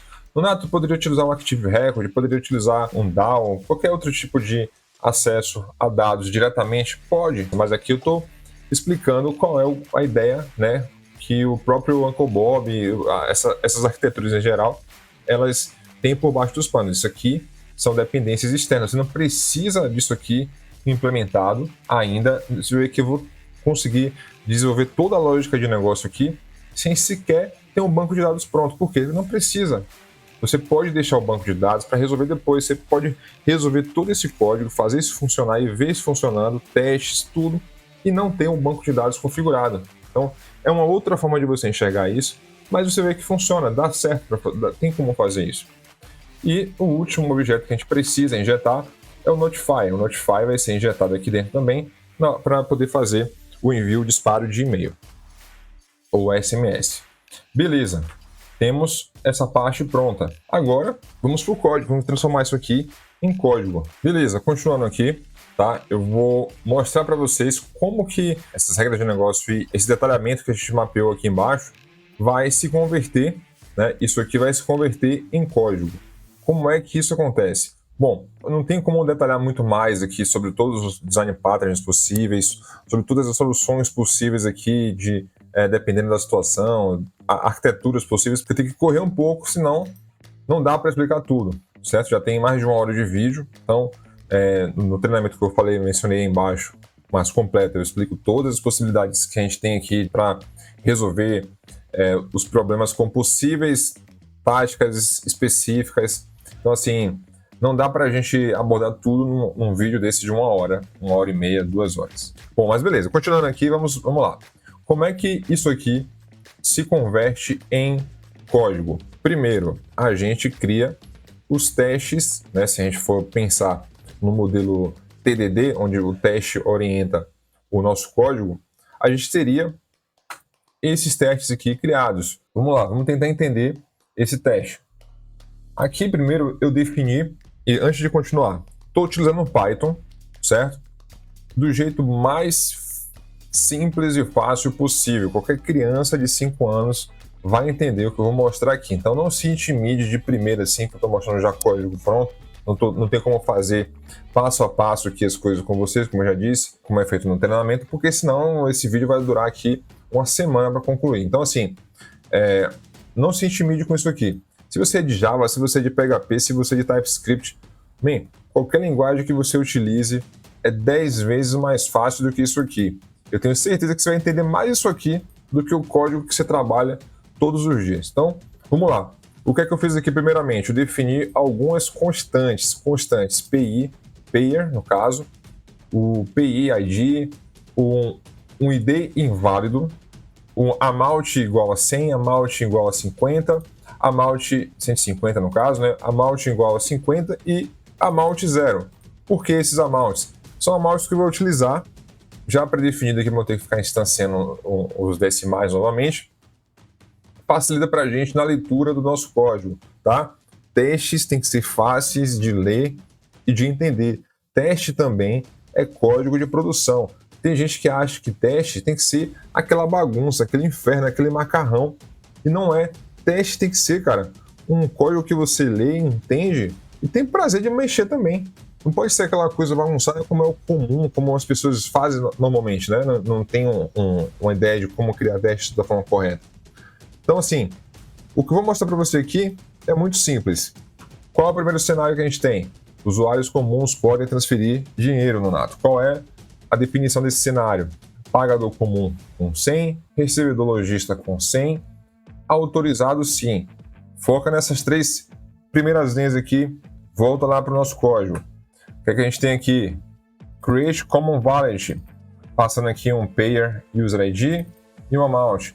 Create Merchant Wallet, passando um User ID e um Amount. Amount de 100 nos dois. Observa aqui, ó. Amount de 100 nos dois. Comum, Merchant. Volta aqui. Comum, Merchant. 100, 100. Beleza? Autorizado igual assim, Nonato. O que a gente faz aqui? Teste cenário. Payment allowed by authorized true. Rapidinho, abrir um parêntese bem rápido. O que é esse Transfer Money Teste Cenário? Não vou mostrar aqui agora, daqui a pouco eu mostro, para não perder o foco. Mas aqui eu estou usando um pattern chamado Facade, onde a gente abstrai do código cliente, desse código daqui, no nosso caso, o código cliente é esse teste, né? Detalhes de manipulação lá de objetos e tudo mais, que não são importantes para o que a gente está querendo fazer. O que está acontecendo por baixo dos panos, daqui a pouco eu vou mostrar, é que eu estou criando uma wallet do tipo comum, eu estou criando uma wallet do tipo merchant, eu estou setando lá o objeto, a classe que faz a parte de autorização para ela permitir, como se fosse um mock, tá? Que a gente define para ele agir de uma forma específica. Tudo isso eu abstraído no meu teste. Por quê? Porque atrapalha você ler esse teste se você ficar se preocupando com detalhes de código que estão abstraídos em outro lugar. Outro detalhe, aliás, não vou especificar todos os pontos aqui agora não, senão vai ficar muito confuso, mas tenha isso em mente, existe essa classe que ela é responsável por fazer isso daqui. Separei aqui given, when e then. Ok? Ok, Nonato. Beleza. Teste cenário. Execute use case. O que é o execute use case representa? Essa linha aqui, ó. Transferir 40. No nosso caso aqui eu estou transferindo 50. Para ficar mais fácil aqui eu coloquei 50, 150 e 100. E 0, no caso, né? Então, estou fazendo a transferência aqui para esse usuário. Então, execute use case, pay user ID, pay user ID, amount 50. Tá tudo aqui em cima definido, não preciso ficar repetindo números mágicos aqui, tá bom? Então, né, then, a verificação final do meu cenário. Então, eu verifico, faço uma asserção aqui, se a transação foi criada. Eu passo a transação que eu espero aqui de retorno quando esse use case é executado. Observa aqui, ó, pagamento efetuado, transação criada, notificação enviada, pagador comum com saldo de X, recebedor lojista com saldo de Y. Olha aqui, ó, transação criada, notificação foi enviada. Olha aqui, ó, wallet balance of payer e user ID igual a 50. Você consegue ler aqui em cima que ele tinha 100 e tinha 100. Final, o resultado final é que o wallet balance of payer e user ID igual a 50, ou seja, o balanço, o saldo da carteira do payer tem que ser 50 e o saldo da carteira do pagador, do recebedor, tem que ser 150. Simples, cara. Isso aqui é meu teste. Aqui embaixo eu tenho um outro cenário. Não vou mostrar como fazer passo a passo isso aqui e tal, porque já disse, demanda muito tempo. Mas vou mostrar rapidamente o que é esse Transfer Money Use Case para você entender. Você vem aqui no Transfer Money Use Case, é muito simples, é uma classe, ela é responsável por manter dentro dela a parte do Wallet Repository, Transaction Repository, todas as dependências que vão ser passadas para dentro do Use Case, e inclusive o próprio Use Case está aqui dentro, instanciado. Tudo isso aqui são classes e objetos de negócio, e eu abstraí isso daqui do meu teste. O meu teste não se preocupa com isso, o meu teste não se preocupa com o nome do objeto da classe. Eu deixei isso lá para dentro do meu Transfer Money Teste Cenário, como o próprio Design Pattern fala, ele é uma fachada onde você oculta para a parte de fora o que acontece lá dentro. Você só disponibiliza alguns métodos, algumas chamadas simples para facilitar o entendimento de quem está lendo aquilo ali. Então, toda a parte mais complexa fica aqui dentro. Só que mesmo aqui dentro não é tão complexo assim. Você tem aqui um método chamado Create Common Wallet. O que esse método faz? Eu agrupei aqui em categorias, né, para dizer, olha, esses são os métodos chamados no meu given, esse é o método chamado no meu when, e esses são os métodos que eu chamo no then, lá fora no meu teste. E aí eu tenho Create Common Wallet, recebe o user ID e um saldo. Venho aqui, instancio um objeto wallet, passando aqui as informações que ele precisa, salvo ela no meu repositório local, daqui a pouco eu falo sobre isso, mas tem em mente que eu estou salvando um repositório. Quando for uma Merchant Wallet, eu crio uma wallet do tipo lojista, e pagamento autorizado é simplesmente, eu estou aqui dizendo para o meu authorizer, o payment allowed vai ser igual ao que eu recebi lá, true ou falso, só para ele já deixar preparado, como se fosse um mock, como eu já disse, tá? Não vou entrar em detalhes aqui sobre mock, sobre todos esses conceitos, mas tá lá no treinamento, só que eu estou fazendo isso aqui por baixo dos panos. Beleza, então meu teste é isso aqui. Fica simplificado. E eu executo as mesmas chamadas em todos os cenários diferentes. Então, tem o meu Create Common Wallet. Eu não preciso fazer essas duas chamadas aqui a esses objetos manualmente nessa linha. Fica encapsulado dentro de um método, toda essa complexidade, entre aspas. E aí, se amanhã eu precisar alterar, por exemplo, não vai se chamar mais Wallet, vai se chamar carteira, enfim, qualquer que seja a mudança, não vou quebrar todos os testes e ter que ir um a um alterando o nome da classe, do objeto que vai ser utilizado, porque agora é uma outra classe, um outro objeto, um outro parâmetro. Eu venho no único ponto, que é no meu Transfer Money Test Cenário, que é o nome que eu dei, e altero em um único lugar. Esse mesmo método é reutilizado várias vezes para cenários diferentes, e isso simplifica para mim a verificação dos testes, tá? A mesma coisa aqui no then. eu tenho aqui o Wallet, Balance, Off, passo o User ID. O que eu estou fazendo aqui, Donato, por baixo dos panos? Eu estou verificando o Wallet Repository, pegando a carteira com esse ID, verificando o saldo. Retorno esse saldo aqui. Wallet Balance Off. Então, no caso, o saldo da carteira 123 é igual a isso aqui. Eu estou retornando justamente o saldo. Se amanhã precisar mudar o repositório, alguma coisa aqui no meu teste, não preciso quebrar todos os testes. Eu venho num único ponto e ajusto. Então, assim, você imagine que vai ser mais ou menos um padrão de 1 para 1. Então, esse passagem aqui, ele abstrai todas essas complexidades de acesso aos meus objetos de domínio para esse teste, para esse use case. Então, tem mais ou menos isso em mente. Um use case, um passagem e um teste, um arquivo de testes aqui onde você vai especificar os cenários. Então, é assim que a gente faz da forma mais redonda. Por quê? Amanhã eu não estou verificando detalhes de implementação, estou testando apenas o cenário, a parte mais de fora possível, tá bom? Eu consigo implementar isso da forma que eu quiser. Vamos ver como é que nosso use case é implementado. A gente tem o teste, vamos para o use case. Como é que ficou o resultado final do meu use case? Meu use case é isso daqui. Uma classe, transfer money, recebe aqui as dependências. Antes de a gente descer nesses detalhes aqui, eu vou só mostrar uma coisinha para vocês aqui, muito rápido.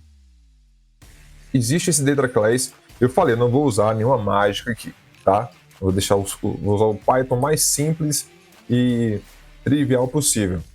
Data class é só um decorator que vai me ajudar a reduzir o boilerplate. Eu não preciso criar esse init. Esse init aqui é um construtor do Python, certo? Então, se eu estiver utilizando o decorator, data class, né, esse decorator aqui, eu não preciso manualmente definir um init que recebe os parâmetros e atribui os parâmetros recebidos às propriedades internas da classe. Nada disso, ele já me dá isso pronto, certo? Entre outras coisas que eu não vou entrar aqui, porque eu não quero entrar nas partes mágicas aqui, tá? Então vou focar no que é importante. Então por isso que eu estou usando esse data class, só para vocês entenderem. Eu estou deixando isso claro porque você provavelmente vai fazer isso em PHP, isso em Java, isso em C#. Então você precisa entender o que está acontecendo nesse momento, tá? E o data class é justamente uma forma de você não precisar ter um construtor aqui, tá bom? Então, vamos voltar aqui para o use case. E aqui, no meu caso, eu tenho no meu use case, eu recebo as dependências, eu preciso ter como dependência um valid repository, transaction repository, um authorizer e um notifier. Lembra que a gente definiu isso aqui, ó. Cadê? Nosso mini diagrama aqui de classes, a gente tem um transfer money que tem dentro dele algumas dependências, essas 4 dependências aqui, e tem o método execute. Se você voltar aqui novamente, você vê, eu estou definindo aqui as dependências e o método execute, que recebe o P user ID, o PI user ID e o amount. Rapidamente também aqui, para quem não é de Python, esqueça esse self aqui na entrada como primeiro parâmetro do método, porque é só uma obrigatoriedade do Python quando você estiver trabalhando com classes, e aí você criou um método para sua classe, você sempre tem que passar esse self aqui. Mas o primeiro parâmetro começa a partir do PI user ID, certo? Esse self aqui, imagine que não existe, é só uma obrigatoriedade do Python, beleza? E aí, esses métodos aqui, Donato, com underscore na frente, no Python você não tem modificador ali de visibilidade para você dizer que um método é protected, é private. Você utiliza uma convenção, que é todo método que começa com underline é um método privado. Simples assim, é só uma convenção. Então, qual é o método público do meu transfer money? O meu transfer money vai ser instanciado com essas dependências e vai ter um método público, que é o execute. O use case, conforme a gente definiu aqui, baseado no Clean Architecture, tem apenas um método execute, ou um método handle, ou método do, perform, sei lá, o nome que você quer dar aqui é uma expressão de execute uma operação de negócio. Pronto. É isso daqui. E aí eu agrupei todas essas regras de negócio que estão aqui, ó. Tudo isso, como eu disse a você, vou tentar acelerar um pouquinho aqui, mas cada um desses pontos foram primeiro, mapeados aqui nos testes. Então, testar uma transferência falha de uma carteira de lojista, testar se o balance está igual ou diferente ali enfim, ao valor que vai ser transferido, o saldo da carteira é diferente do valor, é maior que o valor que vai ser transferido, e todas aquelas verificações a gente tem aqui, tá? A parte técnica também eu separei aqui embaixo, ó. Testar a transferência falha com um PI inválido e tal, tudo isso está separado aqui embaixo. Então, o meu use case, ele tem algumas verificações, que é, primeiro, pegar as carteiras, ele vai lá, ele verifica primeiro se o payer, user ID e o PI é igual ou diferente, e aí ele lança aquela exception, payer must differ from PI. Então, ele tem essa verificação. Ele lança uma outra exception se, por acaso, não foi encontrado o payer, ou seja, você passou um payer inválido. O PI também, se você passou um PI inválido, ele lança uma outra exception, olha, o PI foi inválido. Depois, ele instancia aqui embaixo as carteiras, tá? E atrela isso nas propriedades aqui do próprio use case. Eu defini algumas propriedades, alguns atributos aqui só para ir salvando os valores que foram resgatados do banco, as carteiras que foram resgatadas do banco. Depois eu tenho um outro método que é o transfer money. Isso aqui recebe o amount que eu recebi como parâmetro aqui em cima. E eu falo transfer money and create transaction. Simples assim. E é isso que acontece aqui embaixo. Ele faz a verificação antes de transferir o dinheiro. Se o valor a ser transferido, né, se o autorizador permite ou não, authorize is payment allowed. Se sim, ele faz a transferência. Se não, ele lança um exception, certo? E aí ele faz aqui um payer debit amount, PI credit amount. Cria uma transação. Depois eu chamo o terceiro, aqui ó, terceiro método, a terceira etapa aqui do meu use case, que é o persist wallets and transactions. Eu estou salvando no banco de dados a carteira atualizada do pagador e do recebedor, e também estou salvando no banco de dados a transação que foi criada. Depois eu envio a notificação, né, o send notification, e por último eu retorno um transaction ID, que foi o ID aqui, um UID que eu defini aqui em cima como um retorno, só para ter algo sendo retornado ali, mas não é obrigatório, tá? Só uma parada aqui que eu botei para ficar algo a mais aqui. Beleza, esse é meu use case, tá? Vou voltar aqui para minha classe. Esse é meu use case. Nonato, onde é que tá? Onde é que você colocou esses domain models aqui? Domain models eu coloquei num outro arquivo chamado domain model.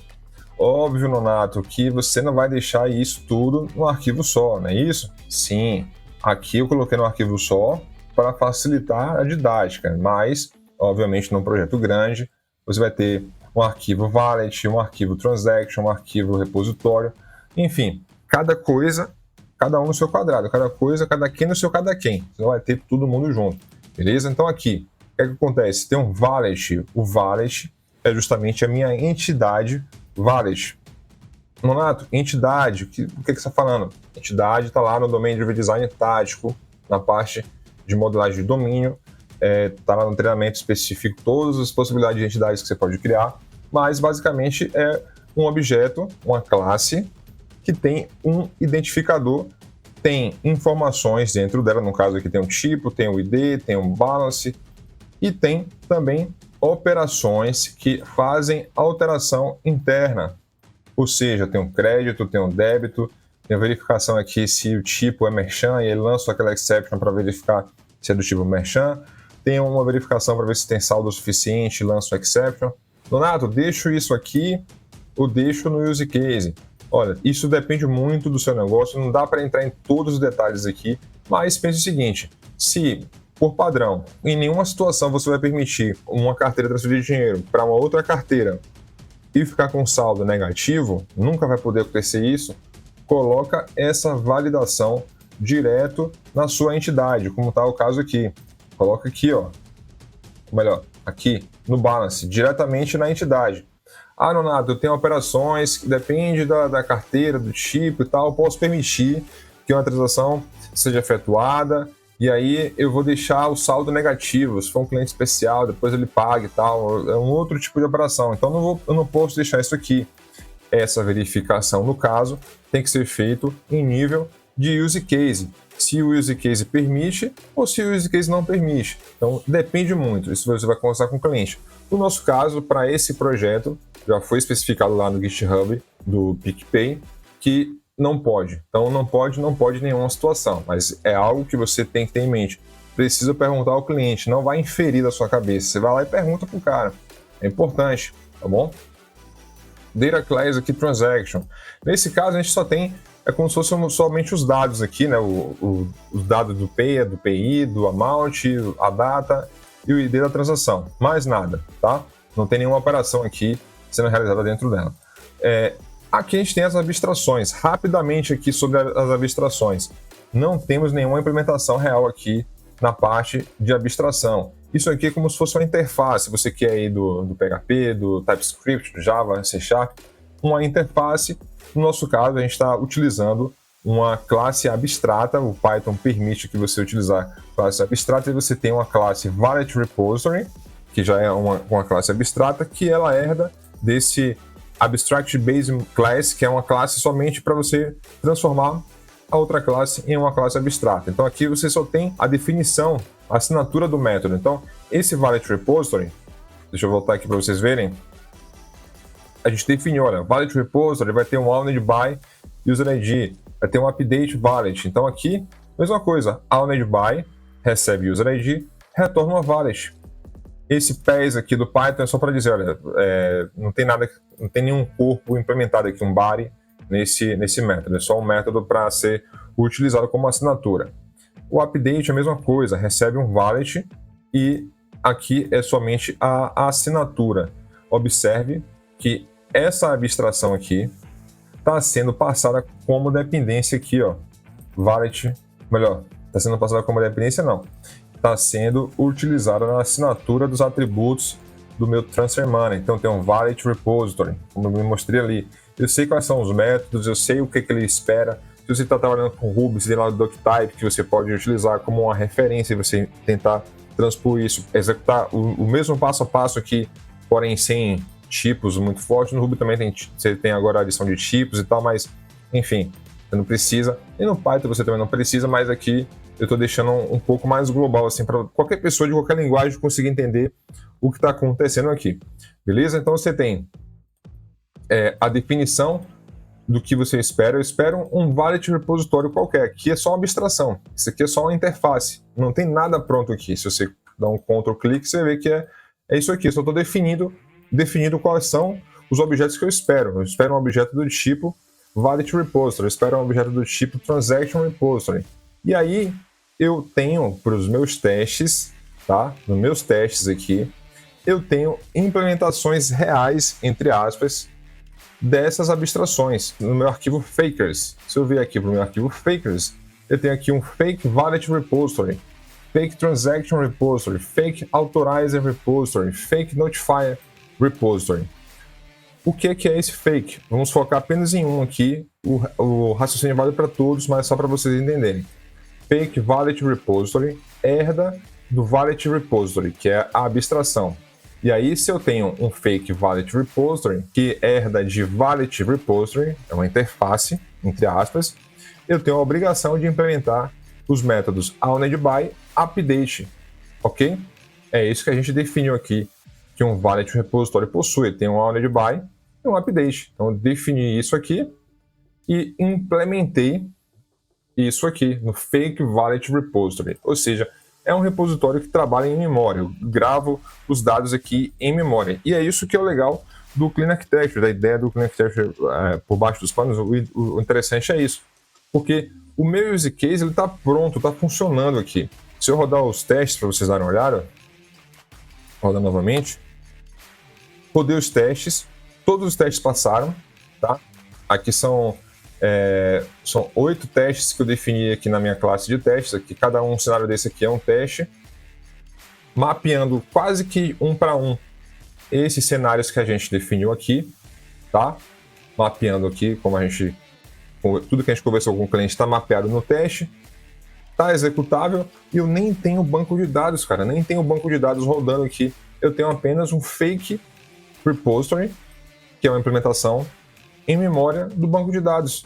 Se amanhã eu precisar, eu implemento o banco de dados, se eu estiver utilizando, se eu plugar essa aplicação aqui com o Django, por isso que eu coloquei isso aqui, porque o meu framework pode ser qualquer framework, ele vai utilizar o meu use case.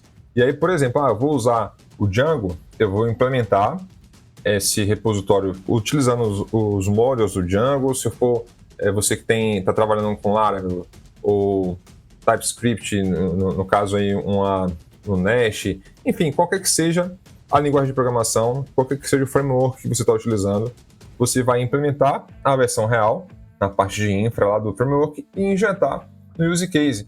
Como é que injeto isso? Vamos voltar aqui para o teste, para você ver quem é que está responsável por manipular os objetos do meu domínio. O meu cenário, a minha façade aqui, tá? Eu deixei tudo aqui dentro. E aí eu tenho aqui, ó, Valid Repository, eu utilizo Fake Valid Repository. Transaction Repository, eu utilizo Fake Transaction Repository. Eu vou instanciando os fakers aqui para cada uma dessas dependências, chamo o meu use case, instancio aqui, ó, o meu use case, passando todas esses fakers que eu criei aqui em cima, para que o meu Transfer Money funcione, ele vai funcionar. Ele não sabe que isso aqui não é um banco de dados real, entre aspas, como eu disse, não é. Pode ser um NoSQL amanhã, pode ser uma implementação utilizando um Post, MySQL, enfim, qualquer que seja a versão de banco de dados em memória, um arquivo TXT que você tenha no seu sistema, pode ser um Redis rodando, enfim, ele não sabe, ele não se importa, ele não tem que se importar, o use case não se importa com isso. Ele recebe uma abstração aqui, que é um repositório, por baixo dos panos, o repositório sabe como tem que ser implementado, e pronto, é isso que acontece aqui. Então, a gente tem o use case funcionando. Então, aqui é meu use case, como eu estava mostrando, eu apenas defino aqui quais são os objetos que ele depende, passo como parâmetro, chamo o execute e verifico o resultado final nos testes. Então, isso é a representação disso aqui. Eu tenho o use case, recebe esses objetos como dependência, certo? Executa e retorna alguma coisa. O meu use case conhece os objetos de domínio, mas o meu teste em si não conhece os objetos de domínio, não faz acesso direto aos objetos de domínio. O meu teste faz acesso ao Transfer Money Use Case, que faz acesso aos objetos de domínio. Então, eu deixo essa parte aqui protegida, tá? Eu posso mudar a implementação disso aqui a qualquer momento, que eu não vou quebrar o meu teste porque eu mudei a implementação disso aqui. Tá? O meu teste está protegido disso. Tem outras informações, mais detalhes que a gente pode falar sobre isso, sobre testes. Posso gravar alguns vídeos também explicando estratégias para você não quebrar, não ter testes frágeis que dependem de implementação. Muitos projetos que eu já trabalhei, os testes foram acoplados diretamente na implementação final, e aí qualquer mudança que você faz que não quebra o resultado final do teste, o teste tá lá para quebrar se o que você espera como um resultado final não acontece, não porque você, em vez de utilizar um campo user ID, você está usando apenas o campo user, mas representando um user ID por baixo dos panos. Não é isso que o teste tem que verificar, tá bom? O teste tem que ser verificações de alto nível, como está aqui, ó. Verifico se ele criou uma carteira do tipo Merchant, melhor, verifico não, cria uma carteira do tipo Merchant, faço uma negação aqui da autorização, rodo o teste e espero essas informações aqui, espero também essa exceção que seja lançada, mas estou verificando tudo em alto nível, não estou indo no detalhe lá, qual é o nome da carteira. Eu abstraí isso utilizando aqui o cenário, tá? Essa é uma técnica. Abstrair isso aqui. Se amanhã precisar mudar algum detalhe, eu mudo aqui, mas os meus testes eles não são alterados, eles não vão ser quebrados por conta disso. Eu vou num ponto só, resolvo e os testes voltam a funcionar de forma rápida e de forma simples, beleza? Muita gente pensa assim, pô, mas eu vou ter um cenário que tem esse código, tem os fakers, tem esse código, preciso fazer teste para essas classes, esses objetos novos. Não precisa fazer testes específicos para esses objetos. Por quê? Porque se você olhar a cobertura de testes, você vai entender melhor. Olha aqui a cobertura de testes. Esses são os meus arquivos. Eu tenho domain model PY, eu tenho fakers, tenho cenário, tenho teste, tenho use case. Eu tenho uma cobertura de teste de 98%. Eu não preciso ter testes para esses objetos fakers, nem o cenário, nenhum desses dois. Por quê? Porque o meu teste em si, aqui ó, meu teste, observe que esse tracejadinho verde aqui são os locais onde o meu teste passou, né, a parte que está coberta pelo teste. Tudo isso aqui passou pelo teste. Se você observar, os fakers também têm todos esses tracejadinhos aqui, ó, passou pelo teste.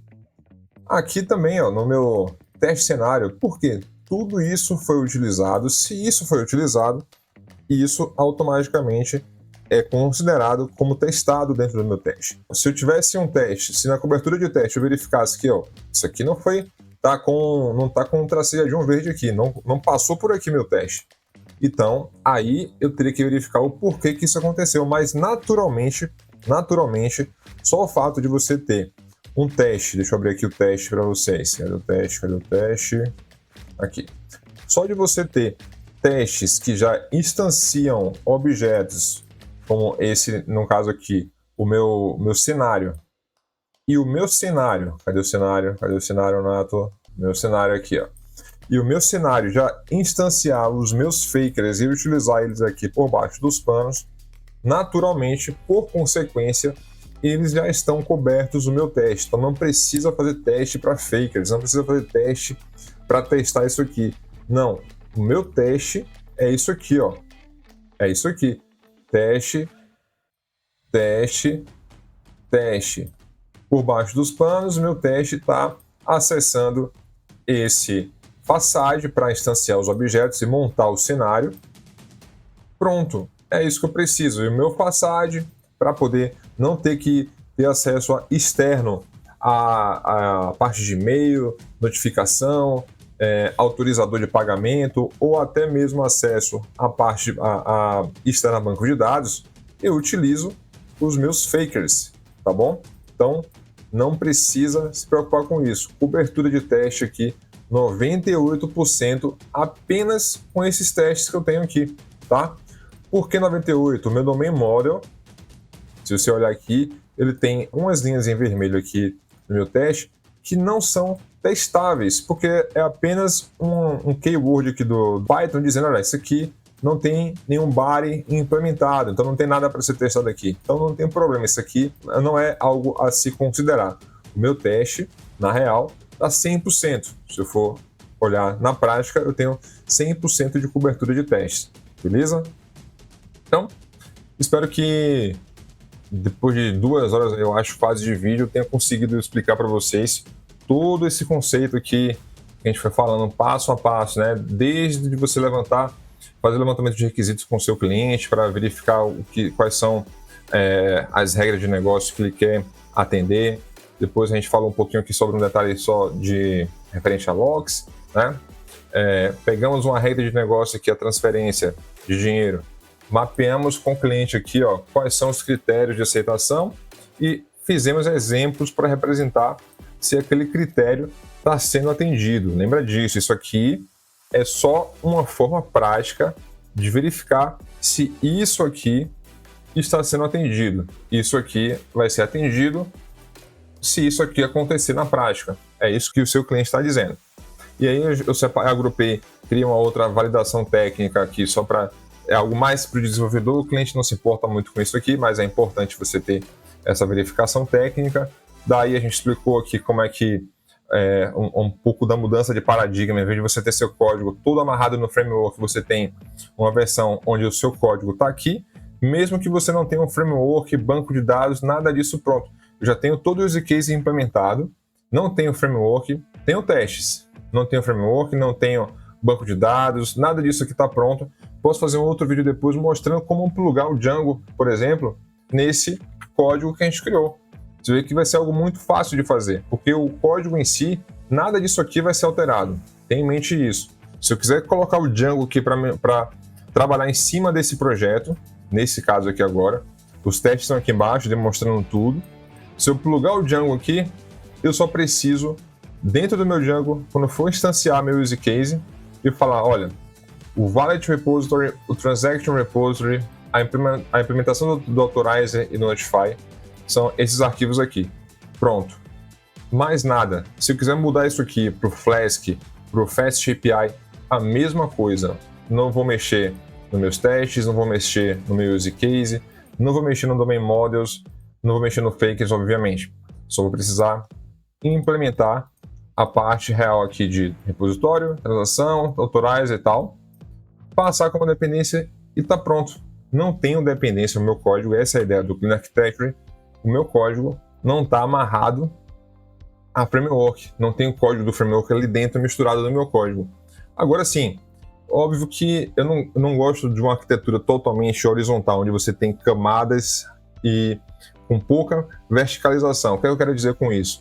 Eu não vou ter numa camada todos os use cases aqui de wallets, use cases referente à manipulação de usuários ou de transações, enfim, outros detalhes. Não vou ter isso aqui, e aí depois vou ter só uma outra camada com a parte de repositório, tudo numa linha só. Eu prefiro ter algo mais agrupado. Aqui eu tenho uma divisão entre camadas, porém eu estou tratando apenas, eu verticalizei um pouquinho para pegar apenas os wallets. Eu não estou misturando wallets com users e outros possíveis subdomínios numa coisa só, porque aí fica ruim de trabalhar também. Então, você tem um negócio agrupado, tem a divisão ali sem interferência de framework, de banco de dados no código principal, porém, um pouco também verticalizado, tá? Não tem uma camadona só de infra, uma camadona só de use case, que isso também não funciona bem. Tá bom? Também evitei um monte de indireções e abstrações em cima de abstrações. A única abstração que a gente tem aqui são repositórios e acessos a APIs externas de autorização, notificação. Mais nada. Não precisa daquele monte de abstrações aqui para implementar um código seguindo o Clean Architecture. Esse nível de abstração aqui, para mim, é o suficiente. Tá tranquilo aqui para mim. Não vou mais do que isso. Tá bom? E nem tenho, como eu já disse, o código do framework misturado. Nada de framework está aqui. Framework, para mim, é um detalhe. Beleza? Um outro ponto que eu acabei esquecendo de falar, que é o seguinte. S de transactions, né? Ali fala que transação tem que ser atômica. Aqui eu procurei deixar um pouco de lado isso para não deixar o código tão complexo e a aula tão longa, mais do que já está. Mas observe que nesse ponto aqui, ó, persist valid end transaction, isso aqui é um ponto que a gente aplicaria a parte de transação, a parte de uma transação atômica consistente. E aí, para isso, eu precisaria utilizar um outro pattern que eu preferi não trazer aqui para não deixar muito mais complexo, mas que é muito comum, que é o Unit of Work, onde você vai ter uma classe que abstrai todos esses repositórios. Em vez de você ter esses 3 repositórios aqui dentro, você teria somente uma classe. E na hora que você chamasse o método save, ou o método commit, no caso, ele, por baixo dos panos, executaria isso aqui dentro de uma transaction para mim. E aí ele verificaria que tudo foi salvo ou nada foi salvo, entendeu? Mas, assim, eu abstraí isso nesse momento, tá? Para a gente não ter um monte de complexidade aqui desnecessária. Só tenha em mente que aí a gente precisaria fazer o uso de Unit of Work. Ou uma outra possibilidade seria você quebrar isso aqui em subdomínios diferentes e aí você ter um subdomínio, nesse subdomínio apenas a responsabilidade entre transferir o dinheiro de uma wallet para outra e se publicar um evento dizendo transferência realizada. E aí você vai ter um outro subdomínio que vai escutar ao evento de transferência realizada e vai ser o responsável pela parte de transação, por atualizar a transação, se está pendente, se já foi realizado ou não. Você teria um outro subdomínio de notificação, que também vai fazer a parte de envio de notificação para o cliente. Mas esse use case, essa parte de wallet, não seria mais responsável por isso. Você usaria um pouco do princípio de responsabilidade única do Solid para quebrar isso aqui, e aí você faria com que esse use case se responsabilizasse apenas pela transferência de dinheiro e publicasse um evento dizendo transferência concluída, efetuada, qualquer que seja. Um outro subdomínio vai ouvir esse evento e dizer, opa, beleza, vou enviar uma notificação para o cliente. Um outro subdomínio vai ouvir e falar, opa, a transação foi efetuada, a transferência foi efetuada, então é nesse domínio aqui que é responsável pelas transações, eu vou atualizar essa transação dizendo que ele já foi completa. Enfim, aí você precisaria de um message broker no meio para fazer essa parte de comunicação assíncrona e o universo aí é infinito para você de possibilidades, tá? mas à medida que o projeto fosse ficando mais complexo, você precisaria fazer isso. Nesse momento aqui, está até aceitável, porque só tem 3 coisas aqui sendo executadas, né? Que é a parte de transferência de dinheiro, criar a transação e emitir uma notificação para o cliente. Mas passando de 3, eu acho que já é uma boa a gente pensar em quebrar esse use case em outros use cases, em outros subdomínios, para deixar o código menos complexo, com menos responsabilidade, e também você ter um pouco mais de resiliência no seu código. Você não fica ali dependendo do envio do e-mail ser efetuado, da transação ser criada, tudo num negócio só da transaction, e as wallets serem manipuladas numa única transação.